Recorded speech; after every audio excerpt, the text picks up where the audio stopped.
Okay, how's everybody doing, guys? M.V.K here, back again. How's everybody doing on their end?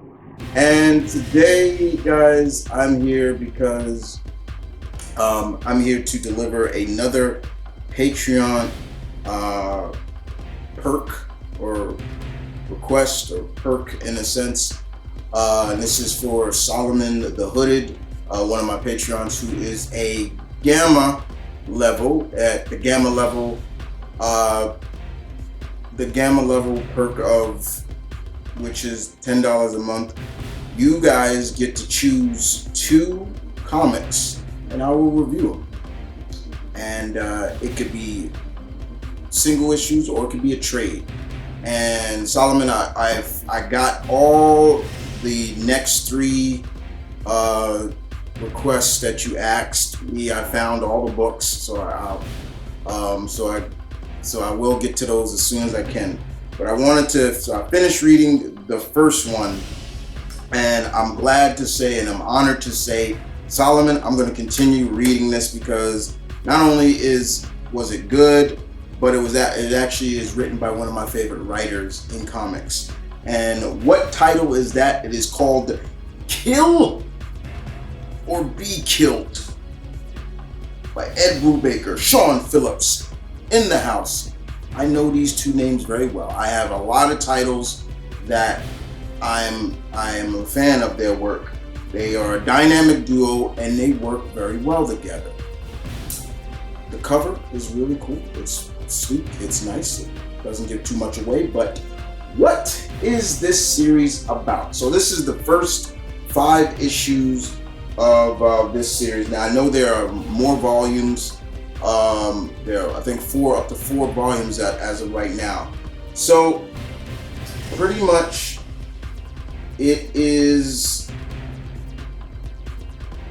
another hit series by Ed Brubaker and Sean Phillips. They've worked on Criminal, they've worked on Fatale, they've worked on Fade Out, which I do have. I have Fade Out, and pretty much this book is more about, and Mr. Brubaker, Mr. Phillips, is a twisted look at vigilantism in a very shining a very black light on just how fractured it could be. The story is about a young grad student who's very depressed. He is going through a lot of issues. His name is Dylan. He's living in New York City. He's a grad student. He lives with his roommate. His roommate is dating his best friend, who happens to be a girl, of course, by the name of Kira. And when his roommate goes away, Kira and him start hooking up and having sex and kissing, and it's kind of like, okay, what the hell is going on? Why are you doing this? But he is so depressed. He's so like out of it, to the point like he's struggling with life. He doesn't know how to hold on to life, and it gets so bad that he tries to commit suicide. He tries to jump off the roof. Unfortunately, he changes his mind. And unfortunately, right when he's about to change his mind, he slips because it was snowing. He slips and he falls off the roof. However, luckily, towel lines catch him and break his fall a little bit. But after that, we see he comes back and he's kind of almost like he's rejuvenized in a sense. And all of a sudden, at that point in time, something attacks him. Is it real? Is it not? A black, dark figure attacks him and tells him, "You owe me your life. You owe me you owe me everything. You owe me." And Dylan is like, "Is this really happening? Is this creature in my home?" It's a black figure. It's got horns. It's got big eyes. And it even attacks to the point it breaks his arm. And it says that you owe me your life and you're going to pay it back. And how are you going to pay it? You're going to kill people for me. Basically, I'm saying like, yeah, you're going to kill all the bad people. And Dylan's like, I can't do that. I can't kill somebody. And the creature just gets pissed. Hence, where the arm breaking. And he said, you will do what I tell you to do. And Dylan is just like, I can't do that. So when Kira, who was in the apartment with him, because his roommate had gone out of town for a couple of, she says, what happened? And he says, I fell off the bed. And she's saying, you broke your arm? Like, Kira's the only person, as Dylan says, that really can relate to him and understand his warped sense of humor and things like that. That's why he so much likes her so much. And you know, it's the typical route of like, your best friend is now dating your roommate or so, and you didn't make a move. You should have made a move. So after a while, you know, Dylan starts getting ill, he starts getting sick, and he's trying to figure out, where is this coming from? Why is this happening? And he starts seeing that black figure, and it's almost basically implying that it is this dark figure, this dark entity that is doing this to him. Basically, you will do what I tell you, or you're going to get sick more and more. So over time, Dylan even goes up, which I really appreciate. As a New Yorker, this book takes all over New York. We see him in New York City, then we see him go through Westchester County, where I'm from. I'm from Westchester County, but his mother lives in Portchester, which is a couple of miles away from me. I'm in Mount Vernon, so Portchester's further up the Long Island Sound. You can see it from there. It goes that way. But I applauded Mr. Brubaker, Mr. Phillips, for that, even showing Metro North, the Metro North train and everything like that in Grand Central. When as a New Yorker, you see stuff like that, you're just like, oh, that's so cool, you know. But he goes and he realizes that what is going on. So we get to see that his mother, his father died. His father was a artist, and his father used to draw like weird things, like very erotic, weird artwork for books and magazines, but he also carried a gun. Now this creature, this entity, has continued to stalk him and tell him, you will do what I tell you to do. And over time, Dylan sees the brother of a childhood friend he used to go to school with in high school. And this friend told him that his brother used to molest him. Let that sink in for a minute. Molest him. And so when he sees him in the bar up in Portchester, Dylan decides that's a bad person, and justifying that. And so one day he puts up he buys a mask, a ski mask, something like this, puts it over his face with a hood, walks up to the guy, pop, pop, pop, pop, pop, shoots him dead. And it's all over the news.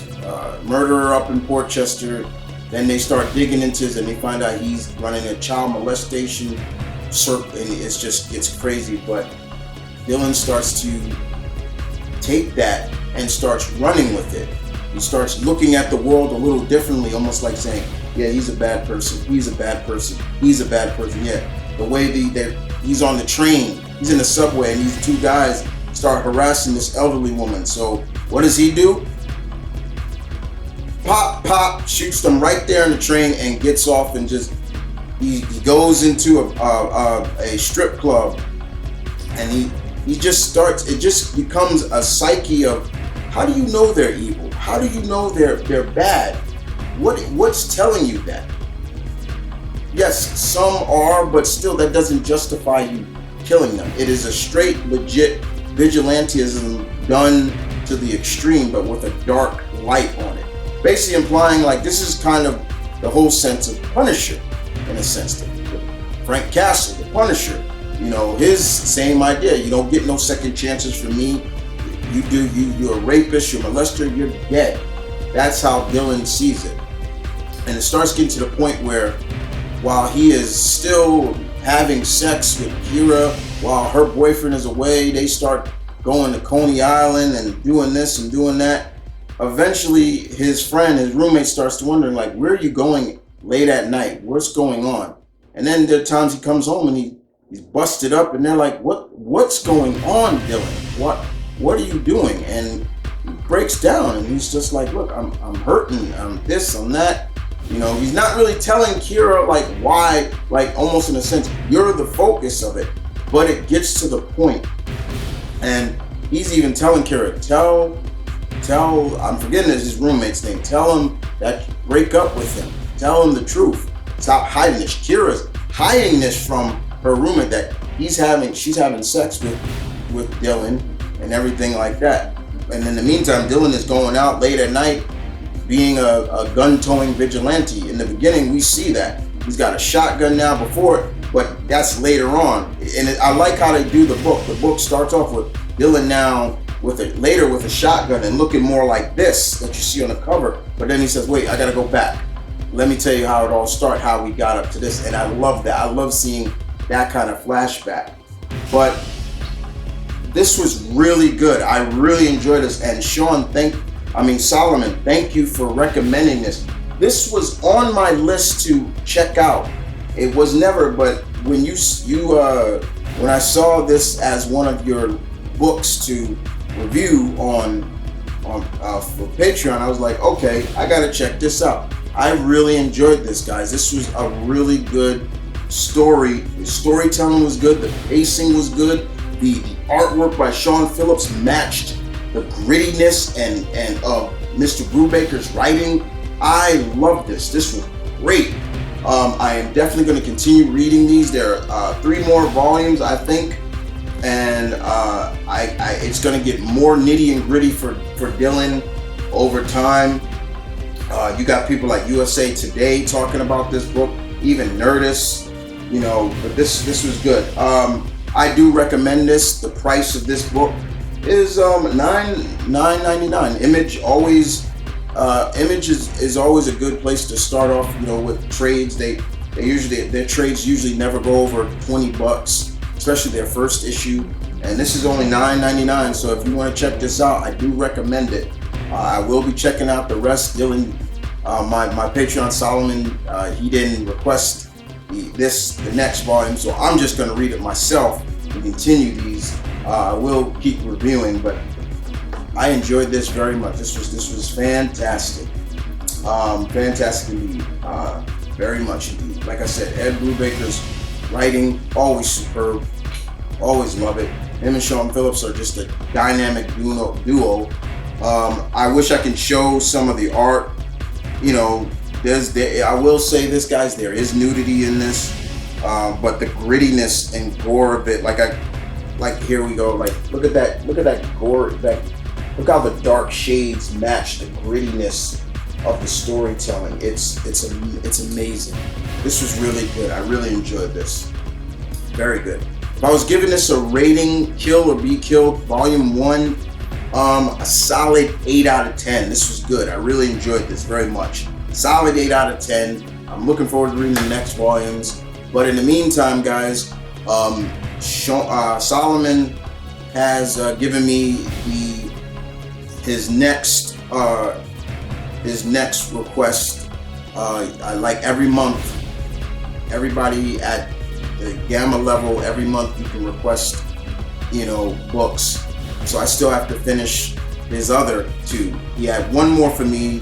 The other one, I believe it's under Image 2. It's called The Righteous Kill. It's by Rick Morender. I got that. Another one is Tech Jacket, which is written by Robert Kirkman, and the other one is under I forget what company is under this called, Black Betty. So I'm checking. These are what he wants. I will find. I have 2 of them. I posted a poll here on my Patreon asking which one do you want first in terms of the review. So far, people are saying, I saw 1 vote already say Tech Jacket or something like that. So, but this was good. Thank you, Solomon, for the request. Yes, guys, you just request. I go purchase the book. You don't have to purchase. I purchase it. So if anybody out there wants to become a Patreon member and want to be at this level, the gamma level, which is $10 a month, feel free to. You can request comics for me, and I will review them and shout you out and thank you and give you a thank you. Thank you so much.